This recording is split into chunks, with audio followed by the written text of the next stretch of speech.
Okay, I'm Deb Boykin, and I have the great good fortune to be the Community Arts Program Manager at the Alabama State Council on the Art. And as part of my job, I interview people for Alabama Arts, a radio program that airs on Troy Public Radio.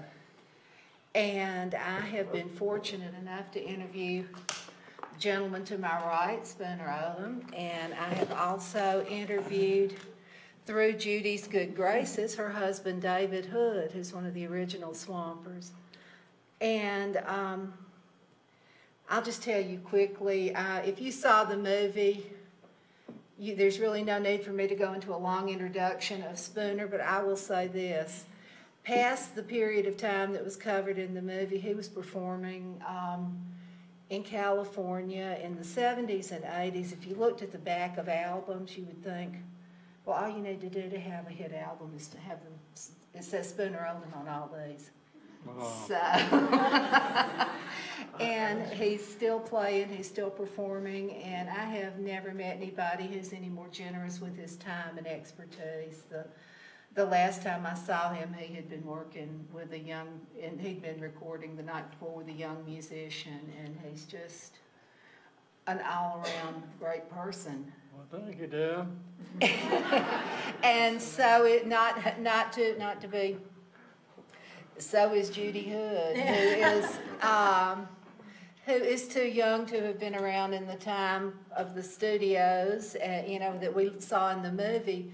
But there is nobody in Muscle Shoals who puts any more energy and time and devotion into not only preserving the history and making sure, educating people about the history of the Shoals and Alabama music in general than Judy, but she too is very interested in what's going. It's not just preserving the past. You're interested in what's going on now. Yes. And keeping it going. And Judy is a board member of the Alabama Music Association and also of the Alabama Hall of Fame. So she invests an enormous amount of time and energy in keeping things going in the Shoals and in the state of Alabama. Spooner, we just saw in the movie how things got started in a little drugstore, above a little drugstore in Florence. Were you in that spot above the drugstore? Yes, it was called a city drugstore, and it was, the ground level was on Downtown Street in Florence, Alabama, northwest corner of the state. And you walk up the stairs, the second floor, and that's where Tom Stafford had. He rented this space for, I think he told me $30 a month from his dad, who was a pharmacist, Dr. Stafford downstairs, and Dr. Stafford's partner was Dr. Lichkoff. Well, they had a booming business down there. Well, Tom, he was sort of a visionary, I'd call it, and he knew a couple of people in Nashville, like Buddy Kill and Kelso Hurston, who were from Florence, Alabama. But his thing was he didn't ever make a lot of money, and he wasn't very well known in the music industry. But the thing was, he had a piano up there in that room. He had a 15-inch per second speed tape recorder, a mono machine. And the first time I'd seen it as a teenager, this glass partition room separate from this, like a radio station, a recording studio. That was my first experience with a recording studio. And thing was, his big splash to me in my brain was he found, I remember one day Arthur Alexander, who had a hit record called You Better Move On, and the others, Anna. But anyway, he said to me one day, he said, I met this guy, he works as a bellhop in Sheffield Hotel, and I think he's written a song, and I think it's a hit. And me as a youngster, I had never heard that terminology around there because there really wasn't any hits, and And so I thought, well, how, that's the weirdest thing I ever heard. He never recorded it yet, but so anyway, it turned out to be correct, but it took some doings, and I think Tom made some kind of arrangement with Rick Hall to use the studio, but Tom was Arthur's manager. But yeah, to answer your question, it was up there. It was like a great culmination of experiences through that little building. Everybody, I think, was pursuing a dream, and there was songwriters, musicians, future producers through there, and there wasn't a lot going on. There, it was like wannabes, really, but it turned out those wannabes, a lot of them had successful music career, and that was the beauty of that little old room. It was like somehow, oddly enough, a lot of people got together and got to know each other and shared their dreams. And so yeah, that was sort of the beginning of my experience there in Florence. But then Rick Hall, as you saw in the movie, or the documentary, he made enough money producing that Better Move On, and to build a nice building, Fame Studio. Can you give us an idea of what it's like to be in a recording session, like say, talk a little bit about working with Aretha Franklin and working with Rick Hall, because he's a very strong personality himself. Well, the day one, well, I'll give a little background. I worked at Fame quite a bit, as Judy's husband, David Hood, did, and a lot of other musicians. But my situation was I lived in Sinstar, Alabama, which is a little country town. And it was probably about a 20, 30-minute drive. So I would go, I was part of a house band, and that meant I played piano. Now, whoever the artist was, that was the deal.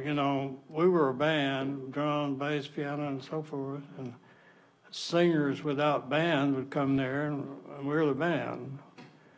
So that was what happened most of the time. And so Aretha Franklin, at that time, Fame, in a lobby, they had a big chalkboard. It was about that tall, about that wide. The month of January, in this case, was up there. And the first week was Aretha Franklin. I would just sometimes stop if I were in town and look in there and see what's coming up next week. I didn't have to talk with Rick or anyone. I was the guy for the keyboards. And so I remember that first week of January, whatever year that was, that she recorded Never Loved a Man. And we did a skeletal track that day for Do Right Woman, because she didn't know the song, and Dan and Chip Moman just finished writing the song. Dan finished it back there in a closet kind of thing while we were playing the other song. And so it was a, real creative spirits. But with her, she was like 24, I was like 25. She was good looking, and and we were having fun. I mean, she was just full of energy, and she was focused on her music. She didn't talk much, and I didn't either. So, but it was exciting because I could hear something different when we started playing music together, with that band. It was just, I thought, this is something special, something gonna, she's gonna do well. This is big. This is really big, for her and me and everybody else involved, because it's a different kind of music than the mainstream. And matter of fact, I felt what I feel like in retrospect is that was the moment when rhythm and blues, that was called, then became mainstream music, sort of. It was like, prior to that, a lot of it was what Jerry Wexler called race music. You go in the store and you buy it under the counter. You ask for black records, and it didn't really have a name. So Jerry Wexler coined the phrase rhythm and blues, and that was sort of the forerunner of the rhythm and blues movement, I think, which did good for a long time, you know, a lot of years. Now we wonder, where is rhythm and blues? It's sort of gone away, really.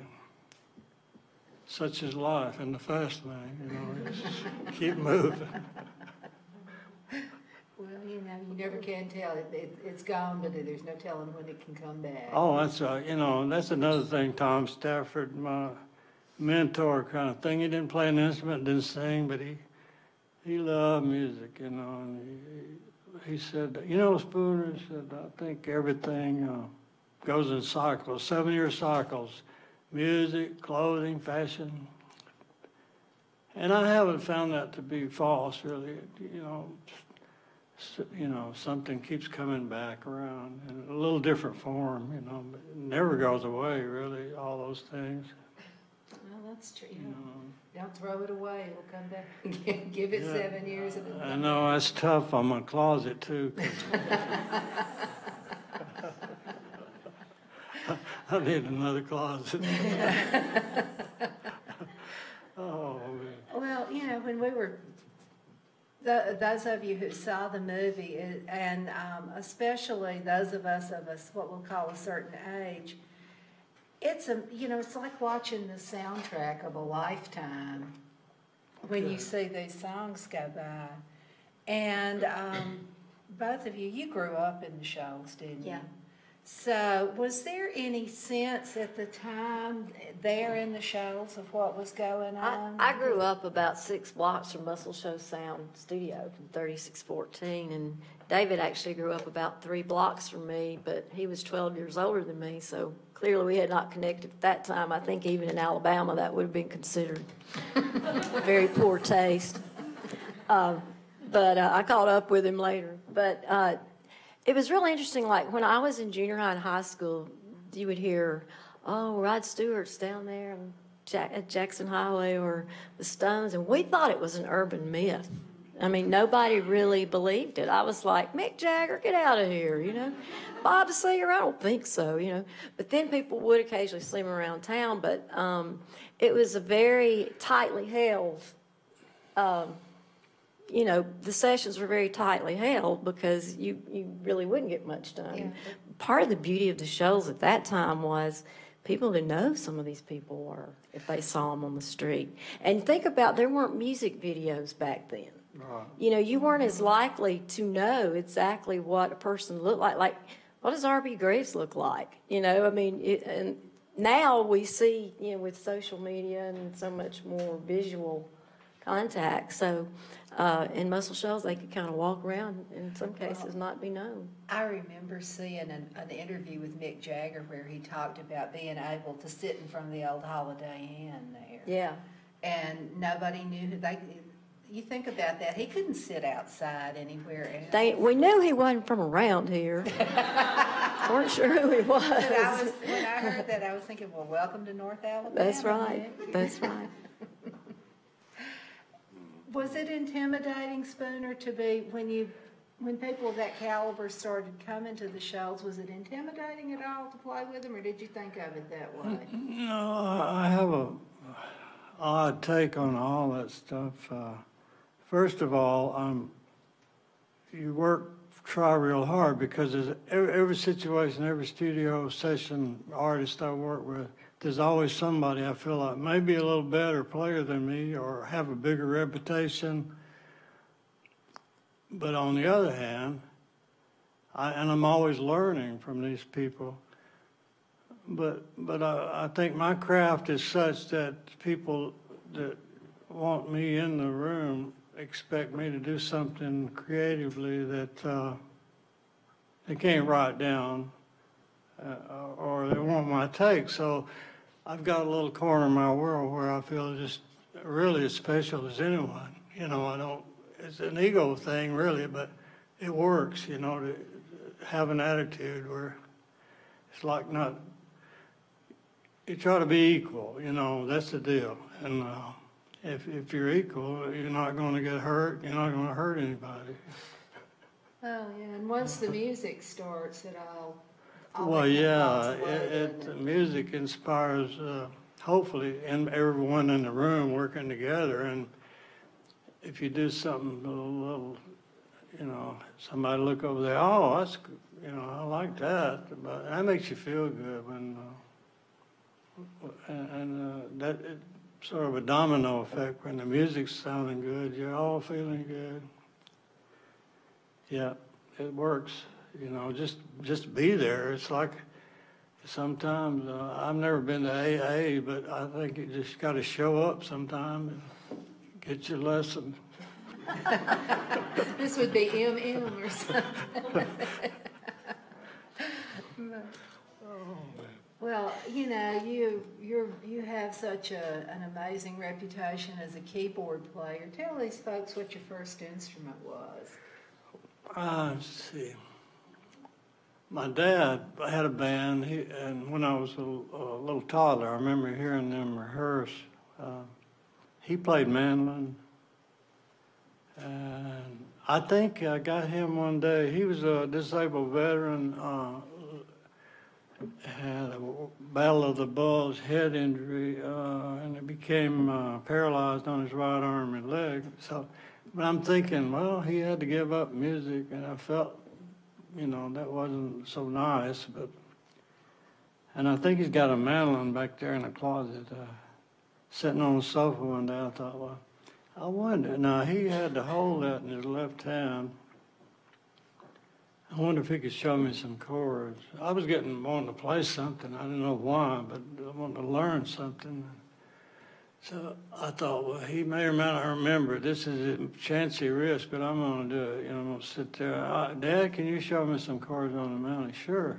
Go get it. C, F, G. Okay. C, F, G. He said, practice those 3 chords, and you can probably play 90% of all music. And that's true. And at least in pop and rock and rhythm and blues. I don't know about classical, but it doesn't take a whole lot of chords to make good music. So, but the thing was, I learned those. I practiced. I didn't harangue him anymore about it. And then I learned one day I was picking cotton. Used to pick cotton on the weekends to make a little pocket money. $3 100 pounds. And I picked normally 80 pounds a day. So one day I heard that Harlan Hill's mother was going to pick cotton in that field. She was reputed to pick a bale a day, which is 400 or 500 pounds. So I better get up. I got to do better, She's going to get all the cotton and raise the bar. I learned a lot that day about mental attitudes just from that thought. She didn't show up. I didn't know it. I didn't know if she was there or not. I picked 200 pounds of cotton that day. Wow. Gosh. And so, but it was a dedicated effort. And that's I've learned from that. Well, my music stuff, dedicated effort goes a long way.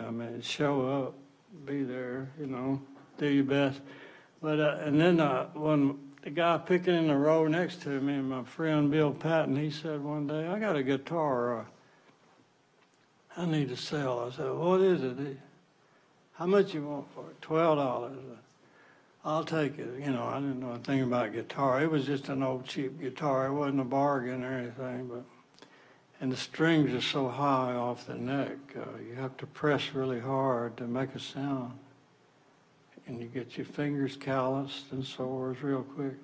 So I learned chords on the guitar before I touched the piano or knew about the piano. So it's been really helpful to me to know how to play guitar, because every now and then you get thrown on a stage with a bunch of people, and you maybe didn't rehearse the song, but if there's a guitar player up there singing, every now and then, oh, he's in C, he's in G, so I can look at him and figure out what to do next.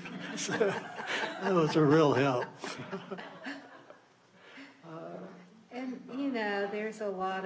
There's a lot of talk about what's in the water in Muscle Shoals, but to me, just from hearing stories like that, and I've heard just about every musician I've talked to, there were people that came over to play music when they were growing up, and the music was all around. So everybody did it, and it's a combination of growing up with that music and then incredible work ethic, because nobody gets that good without working at it. Yeah, I was real fortunate. It was like you said, Deb, is luckily to be in a neighborhood where there's a lot of people, youngsters, teenagers, and who played music and had good instruments. So that was what I noticed.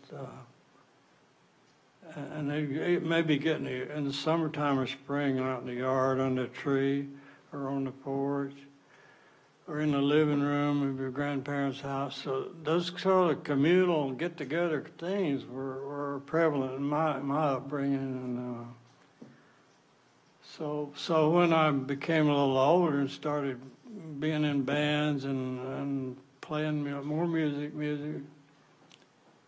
it was really a foreign thought to me that I didn't realize that every household didn't have a band practicing in it. You know, I thought that's the way America worked.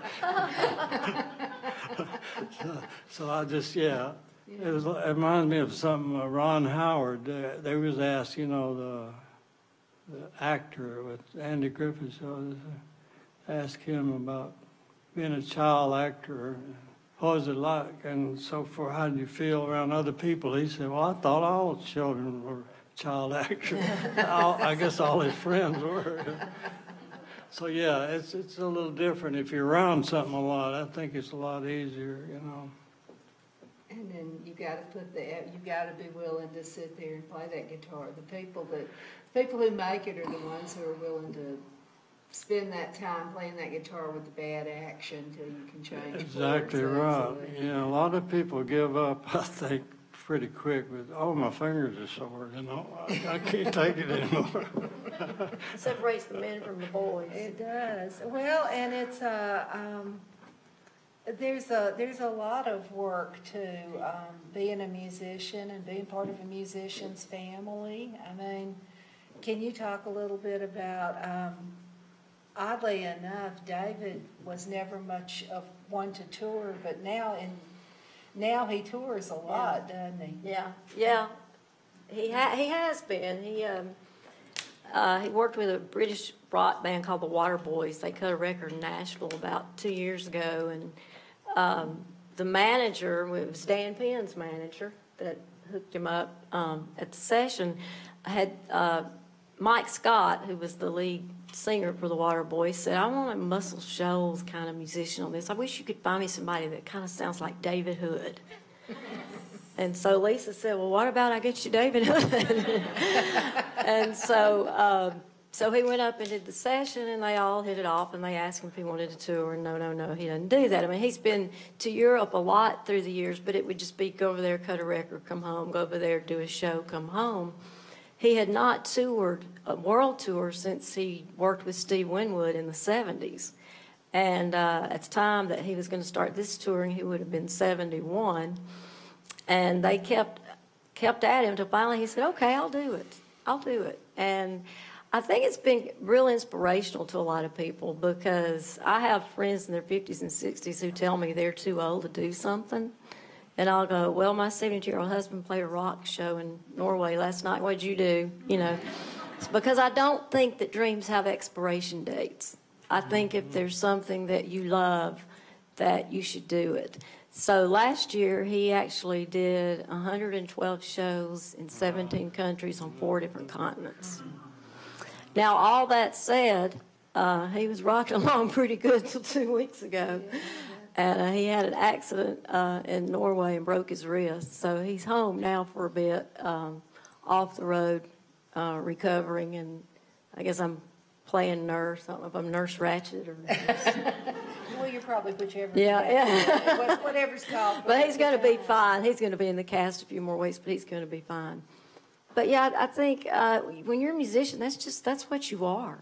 Mm-hmm. I mean, there's no stop and start date to that, but I am proud of him for touring. One reason is that because of the documentary largely, and also the reputation of Muscle Shoals music in general, everywhere he went, they wanted to know what's going on in Muscle Shoals, man. Things are cooking there again, and that was very heartening to him and to all of us in Muscle Shoals to know that, Muscle Shoals music is being discussed in Australia and Japan and all over the world. So that was exciting. Well, y'all tell us a little bit about what's cooking in Muscle Shoals now. Well, we were kind of talking about that, Karen and Spooner and Debbie and I. John Paul White, of course, released his new CD yesterday, Beulah, and he had a CD release party for that in Florence last night. And of course, have Jason Isbell and a band I'm kind of fond of called the Drive-By Truckers. That's my stepson's band, and the Secret Sisters. And then we've got St. Paul and the Broken Bones, and with some Muscle Shoals, players, and the Alabama Shakes. We got a guy from Tuscumbia playing keyboards with them, and the rest of them are from right down the road. Right, and Anderson East, I'm really interested in what he's doing because it sounds real Muscle Shoals-y to me. I have just heard. Yeah, and he's from Athens, Alabama, so I think he's kind of one to watch right now too. Yeah. So the beat goes on for sure, and nothing succeeds like success. So the more hit records and the more great things that happen. Well, Jimmy Nutt has a just recording won a studio Grammy. called the Nutt House. He just won a Grammy with Gary Nichols with the steel driver. You toured with the Truckers a few years ago, didn't you? Yeah, I did. It was a nice experience, really. I was just telling Judy and Karen and I were talking about, we played a gig in Nashville with Drive-By Truckers several years ago, and I was just with them a short time, a few weeks, but I called Karen's aunt in Nashville, and her cousin, invited them to the show that night, complimentary tickets, blah, blah, blah, and okay, yeah, sure, we'd like to go. And she was, I think, Angie was 91. She came. Of course, we got her a comfortable chair, or Patterson did, because it's mostly a stand-up audience with their shows, and she enjoyed herself, But yeah, I thought, well, yeah, they're a real talented band. If you don't know if you've heard them, Drive-By Truckers, yeah. And, The funny thing about that was when Spooner did that, David said, Spooner and I are too old to be doing stuff like that. Then look what he just did. Like, listen to your own advice. Yeah, partly. Well, Spooner was such a great influence on the band, and Patterson still talks about how inspirational it was just to have him in their presence. There's just something magical about Spooner being in the room, and he was such a great influence on that band, and I think they stepped up their game because of him. When you got Spooner Oldham on stage, you better have your stuff together, buddy. Exactly. Well, I'm just all about the song, as Patterson probably is, and a lot of players are like that. But if you're about the song, you're on the right track, I think, whoever it is, Well, you played on the Brighter Than Creation's Dark album with them, didn't you? That's Drink and that. Yeah, that's true. It was fun. Really good band, and always fun to be around. Yeah. Yeah, we were able to have you guys. We had the Decoys and the Truckers at to close out Handy Fest a few years ago, and you were there with us too. So. Yeah, and that was when they had their Go-Go Boots album. That's right. Coming That's out. right. Yeah. So we had several generations of shows. Yeah, that was a fun night. It was. It really was. Go ahead, Steve. No, I was just thinking, before I forgot it, if any one of you, have an aspiration or thoughts of playing, age is irrelevant to learn, but I think a parent, one of the things a parent can do, if a child presents himself, I like to do this, I like to do that, play this, is somehow, if you can help provide them with an instrument, that's a big deal. That's a big plus, big starting point. You know, without it, they can't learn too much, you know. Even if they have So to knock the concrete block out of the basement. Well, I did that, you Tell know. them about that. Yeah, I can tell that story. Oh, well, yeah, I was a teenager and lived with my parents, and they had a downstairs basement, sort of a finished room. But so I got a couple of friends to help me. I bought I don't remember how it came to be with an old upright piano, you know, that you can get them pretty cheap or affordable. And so they're going to help me get it down there in the basement. So we got it there. Got it down the stairs just fine, you know. Matter of fact, you couldn't stop it too much. No brakes on that thing. We got it down there, and you know, we're going to turn the corner to go in the room, and it wouldn't fit. I mean, it was too big, and never thought about that part. And so I went upstairs and asked Mom and Dad, could I hit the wall beside the door was concrete blocks. So I said, can I knock out a couple of concrete blocks to get that piano in down there? Let's see, yeah. So I got it. We got it in there, but that broken blocks is still down there. I noticed, and I never fixed it. Didn't hurt the structure, but. House is still standing. Yeah. That should be on the music tours. Oh, there you go. Oh, speaking of tours, if you guys want to really get a good sense of the history of Muscle Shoals music, you need to talk to this lady right here. She is. She is. The thunder? Yeah. You say my name and stuff like that starts happening. Oh, we're here for They a aren't while. that. Maybe the rain. Just don't bring the lightning down, and we're good.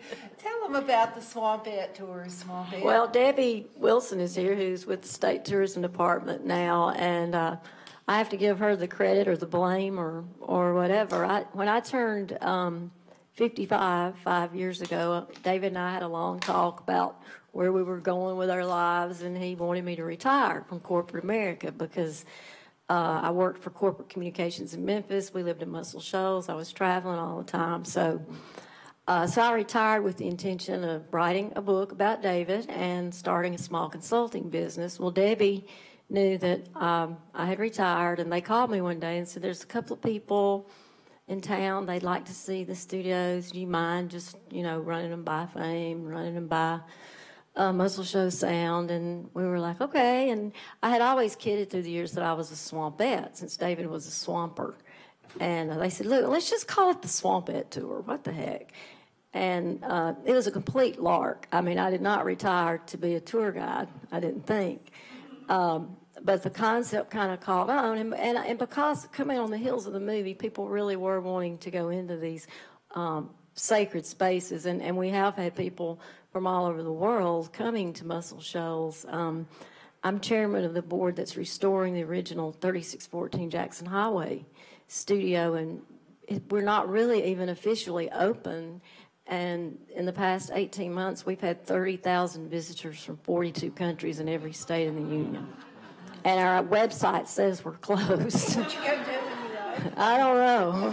You want to come be a tour guide? I mean, yeah. But anyway, we have fun on the tours. On the Swampette Tours, we generally start them at the tourism center, and we're on a trolley, and we play Muscle Shoals music on the trolley, of course, and visit Fame. It's kind of logical if you've seen the documentary. Start with Fame, and then we go to 3614, and then the Alabama Music Hall of Fame, because that kind of ties it all together.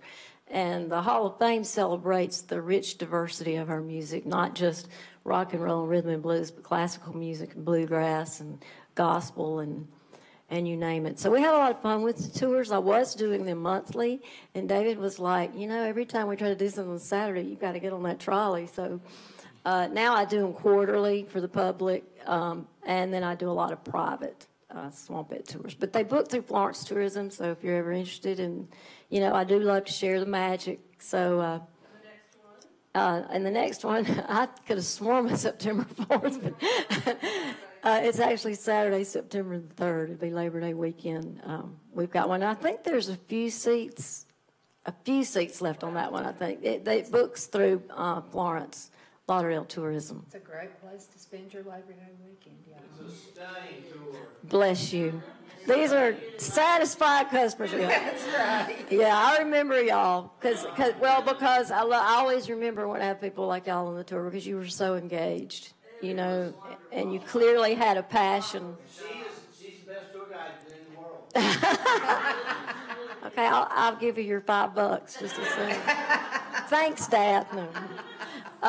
But I do. That's I think been the funniest thing about the tours is, you know, now that I've been doing them for 3 years or so, every couple of months I'll see the same faces and I'll call them my repeat offenders. I'm like, can't believe you're back for more of this abuse. The bus is a riot.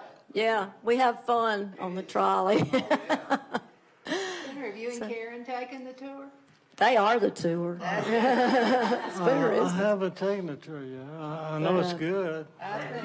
We talk a lot about Spooner, for sure. Everyone loves it with their instruments in the trolley when they ride around town. There we go. That'd be a nice touch. That would be a nice touch. So, sometimes David will come to the studio and, or Jimmy, and we'll say we've got a swamper sighting, you know, at 3614. Can you tell them a little bit about the renovations that are? We are so excited. After the Muscle Shoals movie documentary, we keep calling it the movie, and you know, but it's the documentary. Lots of miracles started happening. One being that the Alabama Music Hall of Fame had been closed due to some funding issues, and when the governor and state tourism director Lee Santel saw the documentary, they knew that the state's largest music tourism attraction could not be closed at a time when people from all over the world were going to be coming to Muscle Shoals to feel the mojo. So the Hall of Fame reopened. It's doing better financially. We've had better years the past 3 years than we've had in the history of the Hall of Fame. So we're very, very excited. And that helps us show the governor that he did the right thing, reopening the Alabama Music Hall of Fame. And the other miracle that happened, one Tuesday night, Dr. Dre and Jimmy Iovine went to a screening of the film Muscle Shoals in Santa Monica, California, and Dr. Dre was so moved by the story because he's a rags to riches guy. You know, there were lots of rags to riches analogies in that movie, and he decided right then and there that he would start a philanthropic wing of Beats Electronics and call it Sustain the Sound. And the mission of this philanthropic wing would be to take iconic studios that were still standing, old studios, and renovate those studios and bring them back to their original glory. And he decided to start with us. And we were so excited because shortly after the movie, we had managed to get 3614 from a private owner. Rodney Hall, Rick Hall's son, had done a real good job of brokering a deal with the private owner so that we could get it into the hands of a not-for-profit foundation so that it would be open for generations to come, so that anybody could go in there.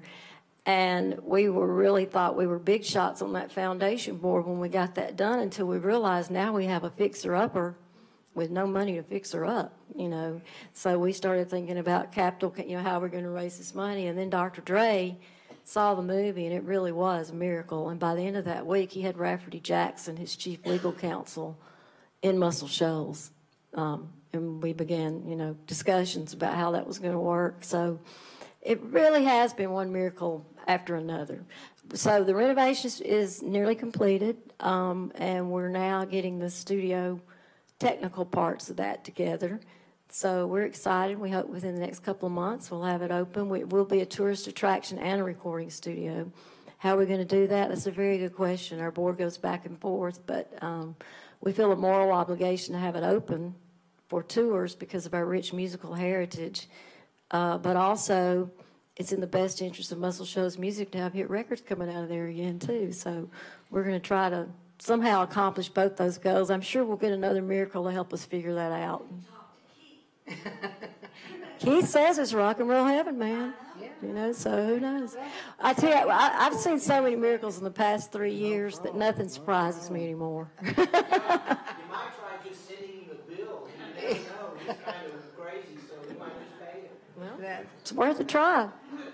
Well, this would probably be a good time to open up the floor to questions if anybody has anything to ask either of these two folks. Yes, please. Judy, how much of the original equipment is still there and being part of the renovation? Very little of the original equipment. Just a few minor, like David's going to donate his bass amp, but there's not, but what we do have is equipment that is very much period equipment and replicas of what was there back in the day. We did restore the studio with an eye toward authenticity.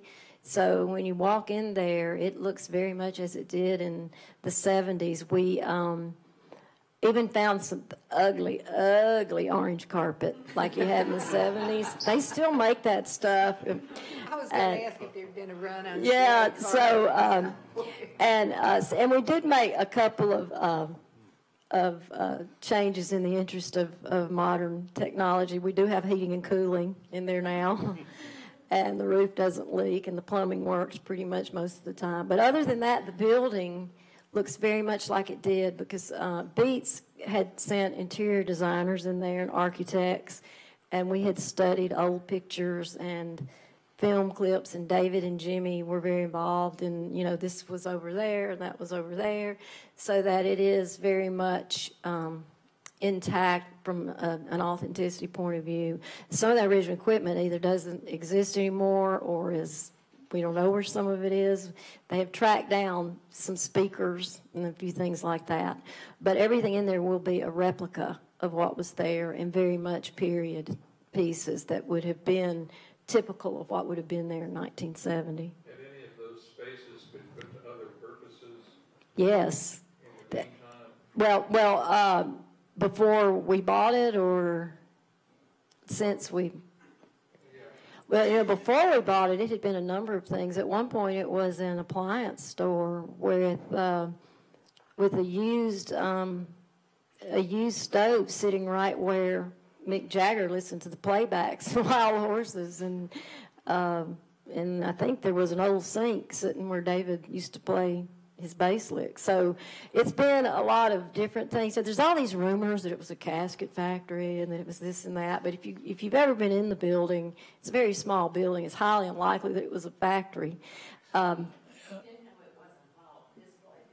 and that's what I'm thinking. Because there's a and you said, didn't you say? Yeah, but didn't you say there was somebody saw blinds out of there at one point or something? Was that you? Okay. Yeah, and that makes sense because there's a cemetery right across the street. Maybe they thought to caskets, and it does make a real good story, but yeah. Our first date, Spooner and I's first date where we were alone, he took me to the Indeed studio for 14 hours for him to record Late Night Fire. I think that's romantic. You romantic? And he dedicated it. He dedicated it to you, I Karen. think I burned her out. I can't get her back to the studio. I burned her out here. Well, it must have worked, though. This is Karen's. Yeah, that's wife, right. so. And how many years have y'all been married? 37? There you go. 47. 37. But who's counting? He's just trying to make y'all young. It feels like 37. Oh, Lord. Honesty hurts, but helps, Yeah, I'm happy to be happily married all these years. Yeah. You calling time, or do you have a question? Question, yeah. I thought the movie was great, and tying everything together was really well done, but it just seems to me, I know that Alabama musicians, songwriters, music people, the key ingredient, crucial ingredient, is everybody goes to church. Everybody sings in church. You learn songs in church. So I was just wondering if you could talk a little more about, both you guys, about the influence of going to church or you soak it up even if you don't go to church. Listening to hymns and church music, maybe gospel on the radio, that type of thing. Well, certainly W.C. Handy, who could arguably be considered the first person to come from the Shoals area that achieved international fame. So much of his early inspiration came from the church. I think Spooner probably address this a whole lot better than I could, 'cause Spooner's still playing music in the church. You know, church music, yeah, I'm inspired by a lot of it. And I went to church a lot and heard music and, but, you know, I think, yeah, the ability to mix it up, the gospel with rock and roll, yeah, that was brought along by my forefathers, Elvis Presley, and a lot of other artists who had already blended all these types of music. And I heard one of the bus drivers, I was on a tour with, who was that? Anyway, a recording artist, and I'm at 3 a.m. sometimes rolling down the road, headed to the next town, next hotel. And I was talking to him, and he says, my third cousin, Elvis Presley, so let's talk about that. You know, tell me what you know about that. And it's interesting. He said, well, Elvis used to ride around Tupelo in he'd get an old Volkswagen and put a cap on and just ride around and look around. But prior to when Elvis was a teenager, a kid, he would go to these gospel quartet conventions, and he got to know all these guys, and they'd let him in the back door, you know, sneak him in, and just a kid. But so that was his experience, you know, with gospel music, and mine was just going to a little country church and hearing, and sometimes they'd get me to lead songs, which meant I didn't do this, but I page 326, you know, Amazing Grace, and stand up there and sing. But yeah, I don't know how prevalent it could be, gospel music, to. Of course, Aretha Franklin clearly was strongly influenced, and Mavis Staples, you know, who was one of David's favorite artists he ever worked with, was clearly inspired by gospel music. Well, when you listen to that groove that you had going on I Never Loved a Man, that could have come out of church just as easily. Yeah, you know, I'm moved by God for sure. That Aretha Franklin said, when everybody stopped and then you played that chord, it started all over. Where did that chord come from? God. Inspiration. He was so afraid it was going to end, and he looked forward to Aretha coming. Nobody else even knew who she was. Yeah, it was, you know, that structure of that I Never Loved a Man, the introduction, or those chords on the electric piano. Yeah, there was, of course, there was a moment when everybody just sort of, you know, what are we going to do? And you could see, you look around the room and you could see, I could see this is not happening. This isn't going anywhere. And she's here a week, and this is the first song. What are we going to do? I mean, I want to work. I want to get paid. She wants to get a hit. We all want a hit. We need a record out there. And so I just got in my own little world a second, and tinkering really. Dun, dun, dun, dun, dun. But like after 2 or 3 of those out there on the floor, just seeing if the rhythm fit. Well, Chess Moment and Dan Penn simultaneously on different sides of the room. Spooner's got it.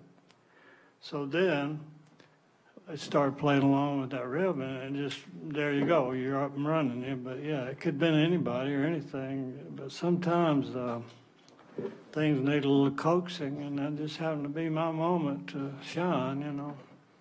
And her moment. I think you've had more than one moment. I think that was a real important moment.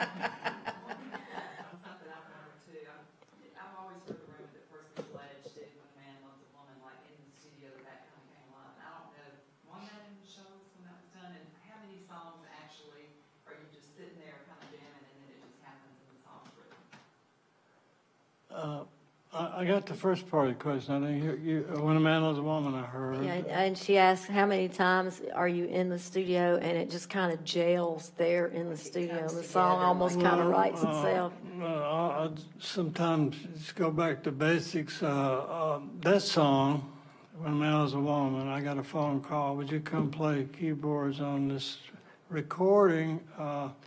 The studio, which was Norella Quinby later called, it was in Sheffield. No longer exists, it's gone. Okay, and the call was, this is going to be the first recording session in that studio, and this is going to be the first record this singer's ever played on, and he's orderly to the hospital. So, okay, great, yeah, I'll be there, what time, you know? So I show up, and I go in there, walk in the door. I hadn't been to this studio in progress. I didn't know anything about it really much. So there's this control room back there, you know, glass, and I think Jimmy Johnson's back there going to be the engineer, recording engineer. He's usually a guitar player from my perspective.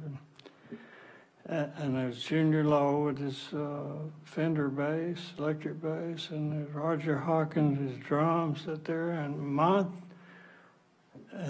Percy, met him. And my instrument, I didn't know what was there. Usually studios, keyboard players are used to showing up. There's Hammond organs, big wooden cabinet, more than 2 people can carry, you know. There was this little red, shiny, Italian-made Farfisa mini compact organ, brand new looking. And I thought, wow, what is that, you know? So it had a big Ampeg bass over here on my left side of my feet, huge thing, black, new though. Powered that up, turn the little red light comes on, turn the volume up about midway, and power this organ up, little red light, and then it comes on. Okay, it's got like 2 buttons. One is called a multi-tone booster, and I forget the name of the other button. So I got that thing up there working, and I hit a chord, and it sounded like 1,000 screaming bumblebees. I hated it. It was awful. It was the worst sound you ever heard in your life. And I'm thinking, well, I know this is going to be a soul session because that's just the way things are. I mean, and that ain't going to work. And so I hit the other button, and it's the sound we hear on the record, When a Man Was a Woman, Percy Slade. But luckily, and that's, my heart just fell into a good place, you know, and I was able to just carry on. But sometimes things are a moment apart from greatness. I mean, and it's all about sound, usually, you know. So to answer your question, yeah, when somebody sounds good, you can sing and play to it, right? I mean, if you're a player, so I think that's the answer. Just try to sound good, whoever you are, whatever you play, and something may happen.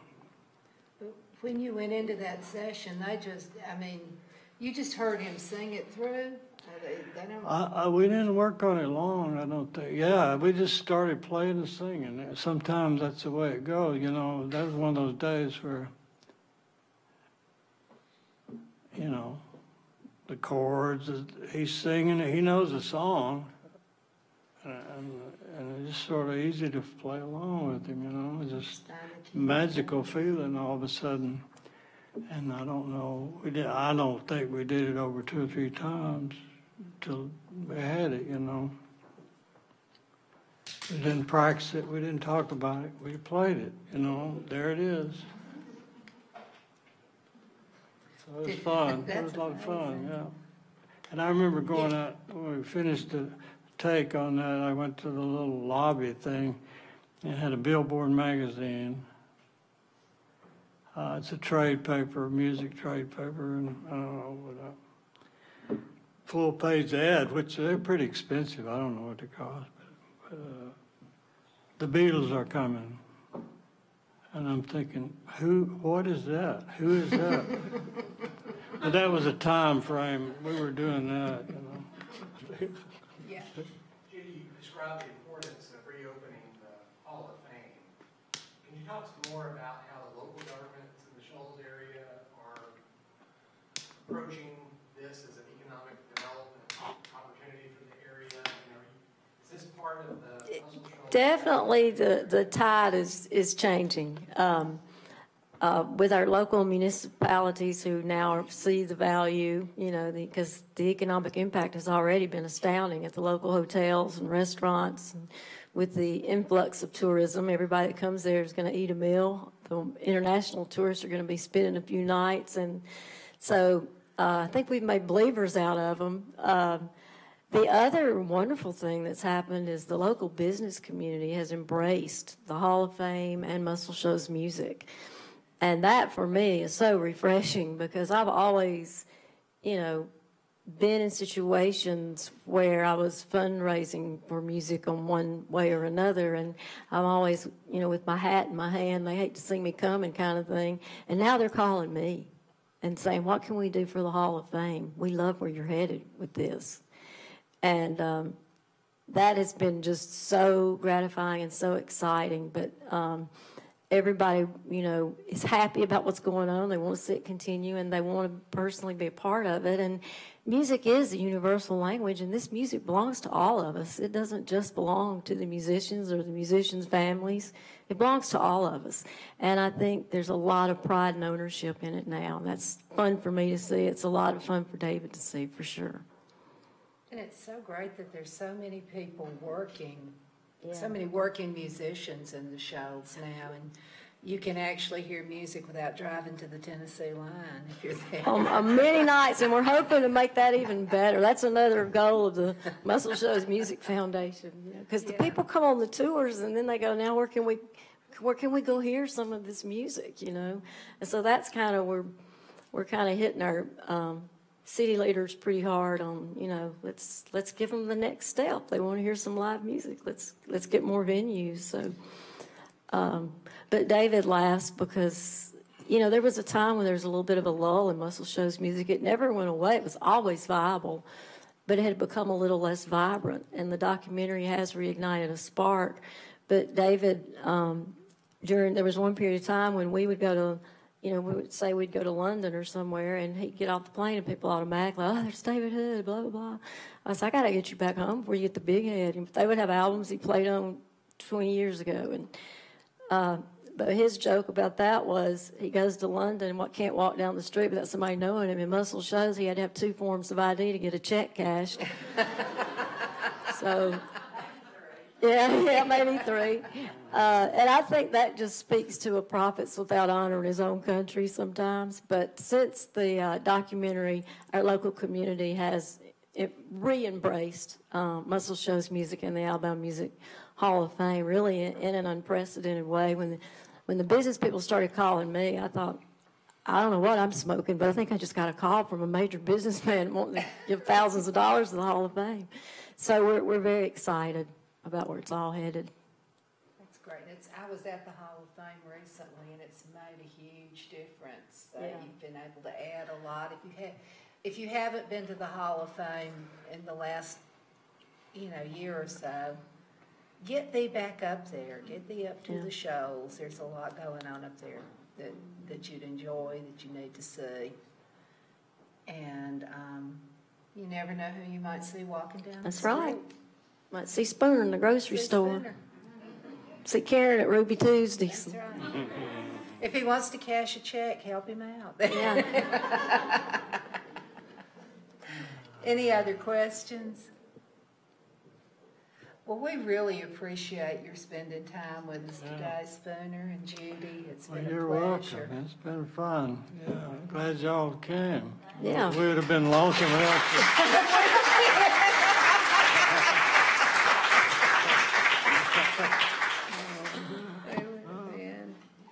Thanks for having us. Dad. Thank you. Thank you, Deb. Totally great. you.